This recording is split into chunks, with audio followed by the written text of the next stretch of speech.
Hello, you are watching the Ruslan Belov channel, and this is the daily combat report from the Ukrainian front.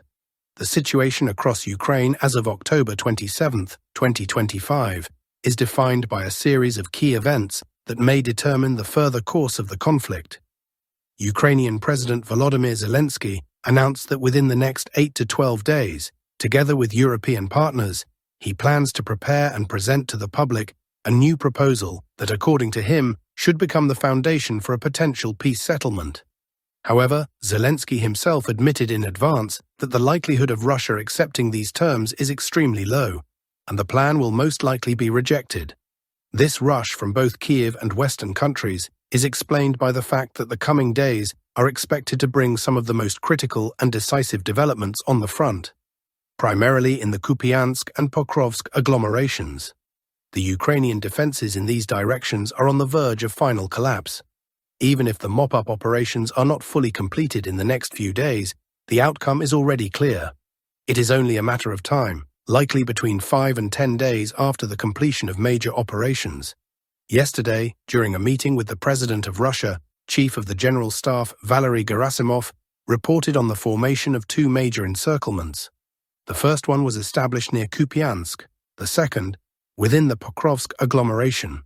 Since then, just over 24 hours have passed, and the Russian Ministry of Defense has clarified the details. In the coming days, further updates are expected to arrive regularly, as the situation in these areas continues to evolve rapidly. According to the latest official data from the Ministry of Defense, the elimination of encircled Ukrainian groups near Kupansk and Krasnoarmysk continues. In Kupansk, 4 separate attempts were recorded by Ukrainian units to break through the ring and reach the right bank of the Oskil River via destroyed crossings near Petrovka. Each of these attempts was thwarted by precise artillery and drone strikes. As a result, up to 50 Ukrainian servicemen and 6 pieces of equipment were destroyed, including 2 Humvee-type armored vehicles. In Krasnoarmysk, assault units of Russia's Second Army are advancing in the railway station area, expanding the zone of control. Over the past day, more than 60 enemy soldiers, 2 armored vehicles, and 3 cars were destroyed. Ukrainian forces are attempting to escape in small groups along the Oskil River, a fact confirmed by numerous videos released by pro-Russian sources.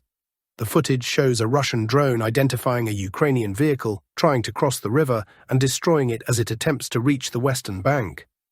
Similar episodes have been recorded further north, near Kupiansk-Uzlovyi, where drones also detected enemy equipment moving along damaged crossings and carried out targeted strikes. Thus, all Ukrainian attempts to break out of the encirclement have failed. According to the Ministry of Defense, around 5,000 Ukrainian troops remain trapped in the Kupiansk pocket. Taking into account confirmed losses over the past 24 hours, this number has been reduced by about 50 men. The steady rate of losses indicates a gradual depletion of the grouping, which could lead to serious political consequences for Kiev. Most of the Ukrainian reserves in the area have lost the ability to maintain organized defense. Meanwhile, Russian forces are closing the inner encirclement rings, denying the enemy any possibility of withdrawal or reinforcement. On the Pokrovsk front, the situation is similar. According to the General Staff, about 5,500 Ukrainian troops are encircled there. By the evening of October 27th, the map of the area had changed. New grey zones appeared, and several sections were marked as controlled by Russian forces. Compared with the situation on October 26th, when the formation of the Pokrovsk pocket was first announced, it is clear that Russian troops have advanced in several directions at once. On the northeastern outskirts of the Pokrovsk agglomeration, Russian units have entrenched themselves near Mirnohrad and are pushing deeper into the northern part of the city. Meanwhile, fierce fighting continues in the southern districts, where multi-story residential blocks form what is known as the Southern Citadel. This is where the main Ukrainian resistance remains concentrated, though Russian troops continue to maintain the initiative and move forward. Map changes in this zone are based on data from multiple verified sources, including field observers and correspondents working on site. In the western direction, the most notable progress of Russian troops has been recorded. These adjustments are corroborated by videos released by the 7th Ukrainian Air Assault Corps showing drone strikes on Russian positions. Geolocation of one such strike identified a point in the northwestern part of Pokrovsk, indicating that this area is already effectively under Russian control. As a result, a large part of Pokrovsk's northwestern industrial zone is now marked on the map as being under Russian positions. The distance between the forward Russian units in this sector and their southern counterparts located south of Rodanske is now less than 5.5 kilometers. The situation around Rodanske remains closely monitored. Although footage released earlier showed Russian soldiers raising a flag in the southeastern part of the town, the Ministry of Defense has not yet officially confirmed full control over the settlement. Many sources, however, already label Rodanske as a grey zone, noting that organized Ukrainian resistance there appears to have collapsed. The ministry's caution likely stems from the fact that northeast of the Pokrovsk agglomeration, Ukrainian forces continue to launch active counterattacks. For the third consecutive day, Ukrainian armed forces units have been trying to break the encirclement, regain control over Rodinski, and restore supply routes toward Minorad and Pokrovsk.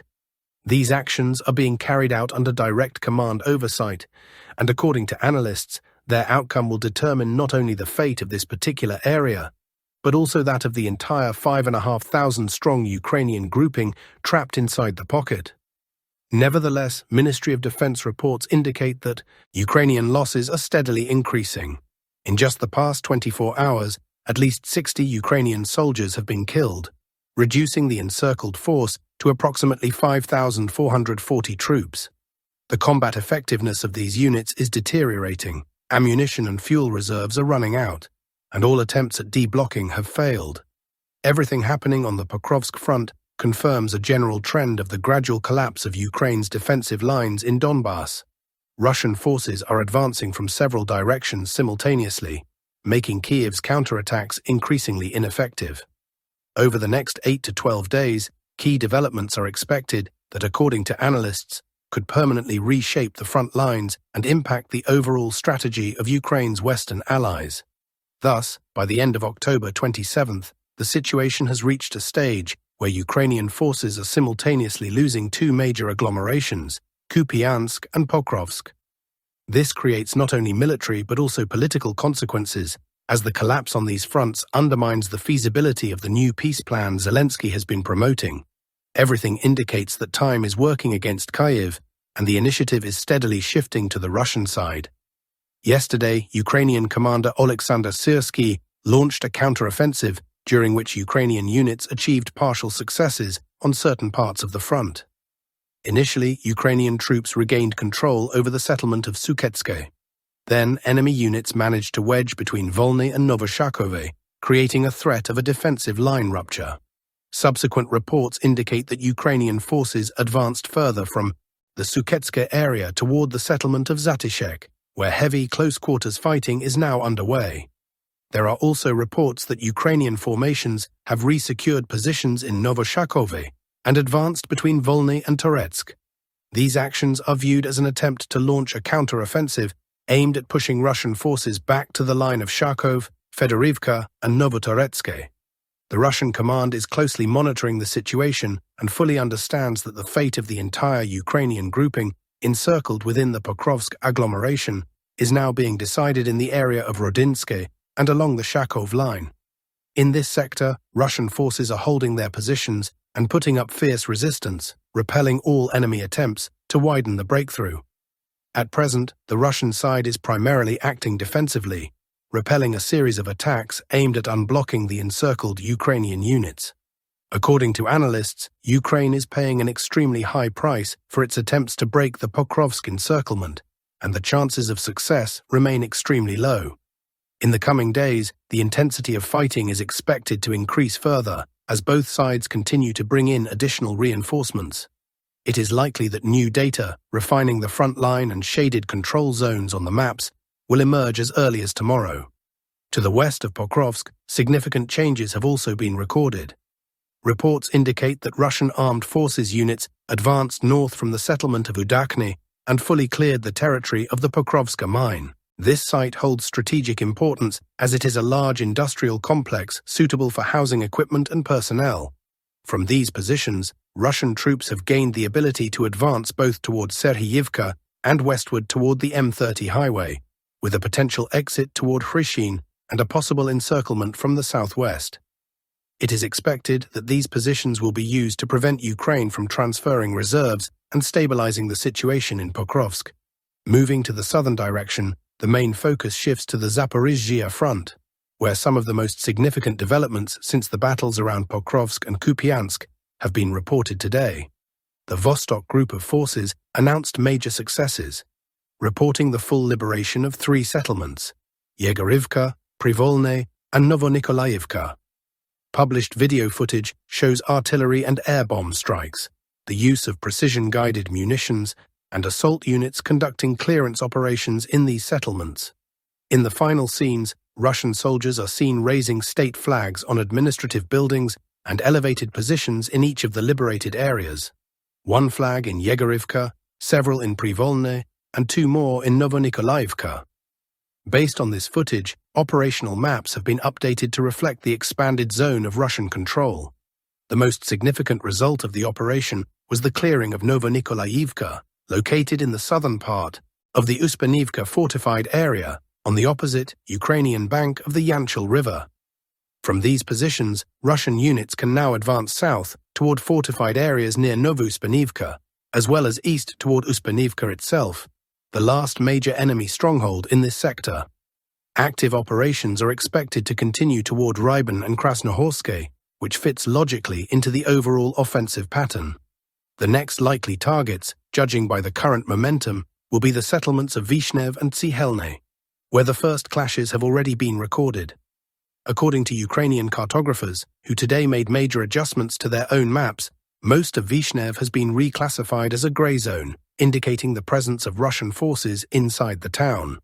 The grey zone has also expanded toward Novoalexandrivka, where the Ukrainian defensive line has either already been breached or is on the verge of collapse. Further north, new footage has been released from the area of Vodyain. The video shows reconnaissance operations by Russian units that identified a temporary deployment point of Ukraine's 67th Brigade. After confirming the coordinates, Russian forces carried out precise missile strikes using the Iskander system. The videos clearly show several powerful explosions, and sources report heavy personnel losses within the Ukrainian brigade. Meanwhile, information is also coming from the Lyman direction. While no significant changes have yet been recorded on the maps, reliable sources with direct knowledge of the situation claim that Russian forces have physically cut the Yampil-Lyman highway. Thus, this route is now under Russian control. It is possible that the breakthrough occurred on a different stretch of the road, but the very fact of its interception leaves little doubt. This means that Lyman, Yampil, and Siversk have effectively been cut off from Ukraine's main logistical network. Supplies can now only be delivered via extended and indirect routes, making it significantly harder to sustain the local garrisons and setting the stage for their isolation. Overall, as of October 27th, the operational situation clearly demonstrates the Russian army's advantage across several fronts simultaneously. Ukrainian counterattacks have so far produced no tangible results and are accompanied by heavy losses. Russian forces continue to advance, strengthen newly gained positions, and steadily push the enemy out of key areas in Donbass and Zaporizhzhia. The situation remains extremely dynamic.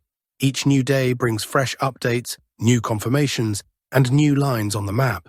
Everything taking place now requires close attention, because at this very moment, the final outcome of this campaign is being shaped. Stay tuned for further developments. Thank you for watching, and see you in the next report.